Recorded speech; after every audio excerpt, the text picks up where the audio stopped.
एक लड़का था जिसका नाम आकाश था। वो बहुत बड़ा शराबी था। इसी वजह से उससे कोई बात नहीं करना चाहता था। इसी स्टोरी को मैं आगे बढ़ाऊंगा और इस स्टोरी को इंग्लिश में कैसे ट्रांसलेट करते हैं आप इस वीडियो से सीखेंगे। ये स्टोरी तो एक बहाना है, मुझे तो आपको इंग्लिश की प्रैक्टिस को करवाना है। स्टोरी पर मत जाइएगा कि स्टोरी कैसी है, स्टोरी अच्छी है या बुरी है। मेरा मकसद है आपको ये सिखाना कि कैसे हम हिंदी से इंग्लिश बना सकते हैं। इस वीडियो को देखकर आप अपनी इंग्लिश को काफी हद तक इम्प्रूव करेंगे। तो फ्रेंड्स स्टार्ट करते हैं। एक लड़का था। जब भी ऐसे कहना होता है ना, एक राजा था, एक लड़की थी, एक लड़का था, तो हम क्या बोलते हैं? There was a boy. तो हम इसको क्या बोलेंगे? There was a boy. एक लड़का था जिसका नाम, जिसका मतलब हुज, नाम यानी कि नेम, हुज नेम यानी जिसका नाम आकाश था, was Akash. There was a boy whose name was Akash. There was a boy whose name was Akash. एक लड़का था जिसका नाम आकाश था। वो बहुत बड़ा शराबी था। बहुत बड़ा शराबी। वो था मतलब पास्ट टेंस की बात हो रही है, तो हमने पहले तो बोल दिया ही वॉज, एक बड़ा शराबी। अब शराबी को इंग्लिश में क्या बोलते हैं? पहले तो वो एक बड़ा शराबी था, नाउन है, तो यहाँ पर आर्टिकल ए की ज़रूरत है हमें। ही वॉज अ, वो एक था। क्या था वो? बड़ा शराबी। अभी बड़ा मतलब बिग, बिग हमने बोल दिया। शराबी मतलब, अब शराबी को आप क्या बोलते हैं? Drunkard. He was a big drunkard. लेकिन मैं आपको बताना चाहता हूँ कि आप बूजर भी बोल सकते हैं। He was a big बूजर, drunkard और एल्कोहलिक। एल्कोहलिक भी आप बोल सकते हैं। He was a big alcoholic. He was a big alcoholic. नहीं तो सिंपली कह सकते हैं he was a big drinker. वो एक बहुत बड़ा ड्रिंकर था। He was a big drunkard, बूजर, alcoholic और ड्रिंकर। इसी वजह से उससे कोई बात नहीं करना चाहता था। तो पहले हमें क्या बोलना है? इसी वजह से। इसी वजह से को हम क्या बोल सकते हैं? Because of this. Because of this यानी इस वजह से। इसी को आप ऐसे भी कह सकते हैं, ऑन अकाउंट ऑफ दिस। इसका भी मतलब होता है इस वजह से, ऑन अकाउंट ऑफ दिस। नहीं तो आप ऐसे भी कह सकते हैं due to this, due to this यानी इस वजह से। Because of this, on account of this और ड्यू टू दिस। उससे कोई बात नहीं करना चाहता था। पास्ट टेंस है, कोई नहीं। तो हमने क्या बोला? कोई नहीं मतलब नो वन। कोई नहीं मतलब नो वन। नो वन क्या नहीं चाहता था? No one wanted. No one wanted, कोई चाहता नहीं था उससे बात करना। No one wanted to talk. No one wanted to talk to him. कोई भी उससे बात नहीं करना चाहता था।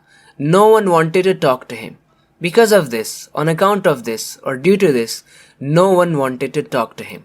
आगे देखते हैं। घर में सिर्फ आकाश और उसकी माँ ही रहते थे। सिर्फ आकाश और उसकी माँ। सिर्फ के लिए हमने क्या बोला? Only Akash. Only Akash and his mother. Akash और उसकी mother, only Akash and his mother रहते थे। जब हमें इस तरह से बोलना होता है रहते थे, मतलब कि पास्ट में कुछ हुआ करता था, तो हम क्या यूज़ करेंगे? Used to. Only Akash and his mother use to. जब भी हमें ऐसा कहना होता है ना, कुछ हुआ करता था, वो रहता था, मतलब ही यूज टू लिव। वो खाता था, ही यूज टू ईट। वो आता था, ही यूज टू कम। तो रहा करते थे, they use to live. Live. Only Akash and his mother use to live घर में। घर में मतलब, घर में मतलब हम क्या बोलेंगे? In the house. तो हमने बोल दिया in the house. Only Akash and his mother use to live in the house. The next one. उसका एक ही दोस्त था। उसका एक ही दोस्त था। उसका दोस्त एक ही था यानी उसके पास एक ही दोस्त था। Past tense. He had. Let's change the colour. He had only one friend. एक ही उसका फ्रेंड था जिसके साथ, जिसके साथ, साथ मतलब हम क्या यूज करते हैं? विद।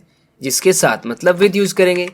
विद whom, जिसके साथ, विद whom वो एक दिन बाहर चला गया। वो मतलब सब्जेक्ट की बात कर रहे हैं, यानी कि हमें यहाँ पर क्या बोलना है? ही बाहर चला गया। वेंट आउट, बाहर चला गया एक दिन यानी कि वन डे, ये लगा दिया हमने। ही had only one friend with whom he went out one day, जिसके साथ वो एक दिन बाहर चला गया। उसने बहुत शराब पी ली। अब उसने बहुत शराब पी ली, इसको क्या बोलेंगे? पास्ट टेंस है ही ड्रैंक। He drank. एक इडियम मैं आपको बताना चाहता हूँ। ही drank like a fish. He drank like a fish. When you drink like a fish, it means you drink too much. He drank like a fish, यानी उसने बहुत शराब पी ली। इसको आप सिंपली ऐसे भी कह सकते हैं, ही ड्रैंक टू मच, बहुत ही ज़्यादा उसने शराब पी ली। उसे एक फ़ोन आया, past tense, he got a call, एक कॉल आया उसको, he got a call. Phone call कह सकते हैं, he got a phone call, ये थोड़ी कह सकते हैं ही गॉट अ फ़ोन। हम हिंदी में ऐसे यूजुअली कहते हैं फ़ोन आया, लेकिन दरअसल कॉल आई होती है। ही गॉट अ फ़ोन कॉल, जो कि अस्पताल से था। जो कि, इस जो को ऐड करने के लिए हम इंग्लिश में क्या वर्ड यूज़ करेंगे? जब भी हमें इस तरह से जो ऐड करना होता है तो हम क्या यूज़ करते हैं? विच यूज़ करते हैं। विच, विच, विच अस्पताल से था। विच वॉज जो कि था अस्पताल से, from hospital. He got a call which was from hospital, उसे एक फ़ोन आया जो कि हॉस्पिटल से था। उसकी माँ बहुत ज़्यादा बीमार थी। उसकी माँ मतलब हिज मदर, थी यानी कि past tense was, his mother was, बहुत ज़्यादा बीमार। इसके लिए हमने क्या बोला? हम क्या बोल सकते हैं इसके लिए? हम कह सकते हैं very sick. His mother was very sick. Very sick के प्लेस पर आप क्या बोल सकते हैं? वेरी सिक को क्या कह सकते हैं? His mother was ailing. His mother was ailing यानी वो बीमार थी एकदम। He was she was ailing. His mother was very sick और एलिंग, और बहुत कमज़ोर पड़ गई थी। बहुत कमज़ोर पड़ गई थी।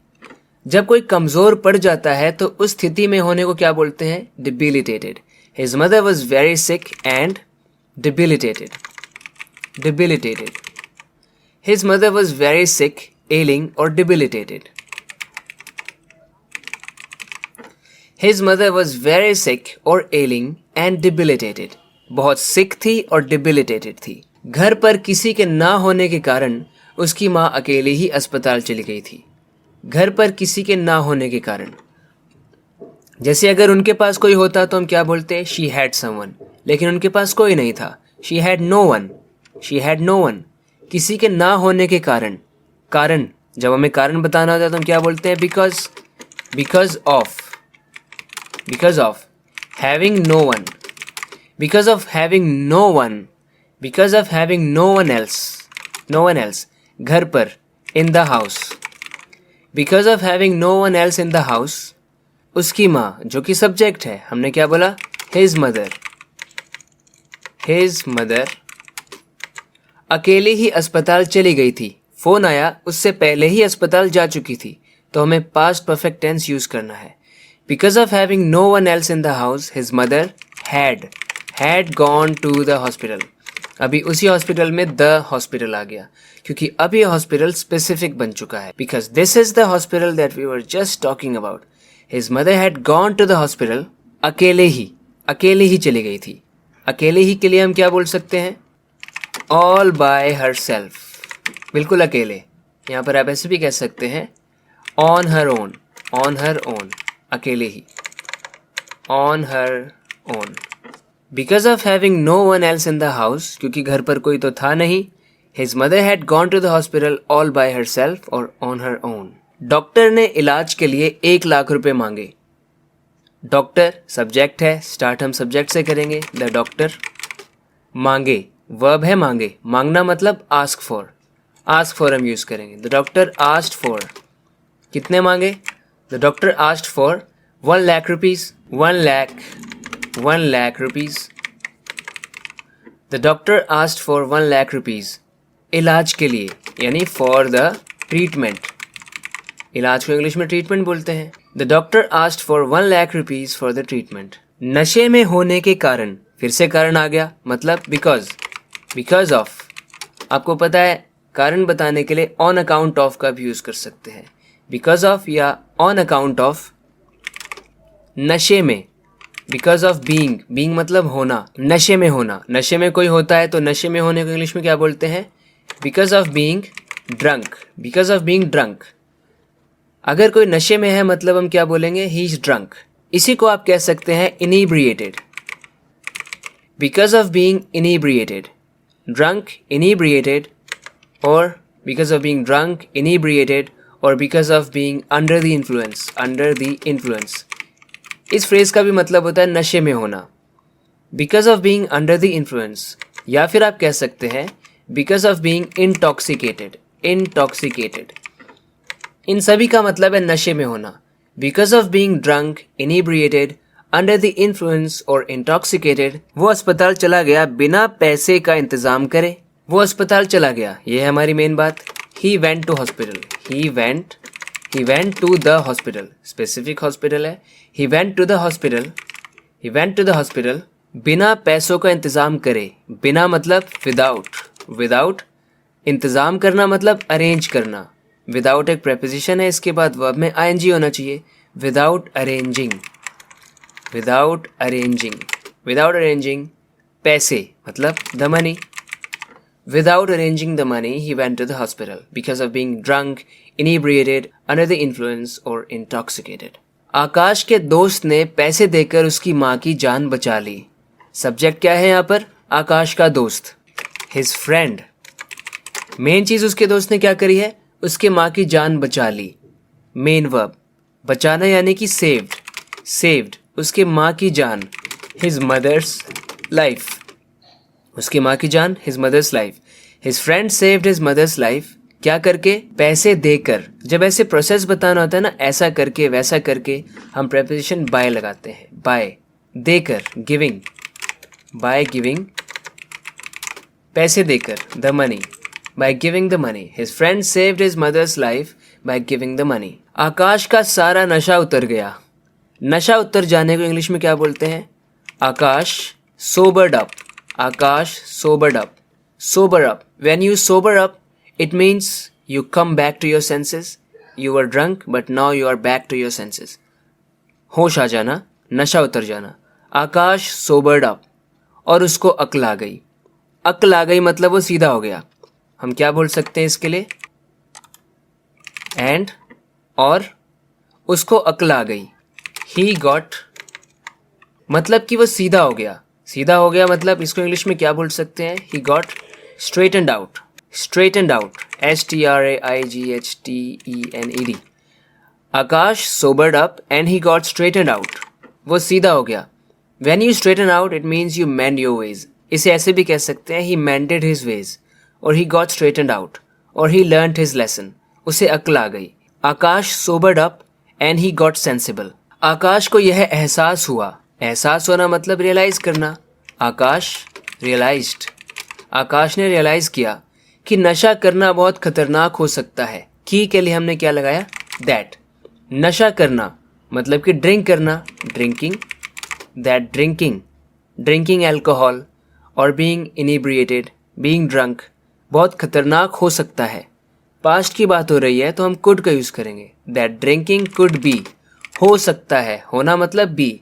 आकाश realised that drinking could be खतरनाक यानी कि डेंजरस हो सकता है या फिर हैजर्डस हो सकता है। ड्रिंकिंग कुड बी हैजर्डस और उसने कभी नशा न करने की प्रतिज्ञा कर ली। एंड उसने, ही, प्रतिज्ञा करना मतलब प्लेज करना, ही प्लेज्ड। क्या प्रतिज्ञा करी उसने? ही प्लेज्ड कि वो कभी भी नशा नहीं करेगा यानी ड्रिंक नहीं करेगा। He pledged never to drink again, कि वो कभी भी ड्रिंक नहीं करेगा। He pledged never to drink again। तो फ्रेंड्स, आकाश तो अपना लेसन सीख गया। आशा करता हूँ कि आपने भी अपना लेसन सीख लिया है। आपकी इंग्लिश डेफिनेटली इस वीडियो से इम्प्रूव हुई है। इसी तरह से अपनी इंग्लिश को इम्प्रूव करते रहने के लिए इस चैनल को सब्सक्राइब जरूर करना। मेरी मेहनत सफल हो जाएगी अगर आपने इस वीडियो को लाइक किया और इस चैनल को सब्सक्राइब किया अगर आपने अभी तक नहीं किया है तो। Thank you very much for appreciating my work and watching the video lesson till the end. बात करते हैं अगले वीडियो लेसन में। I love you all. Bye bye.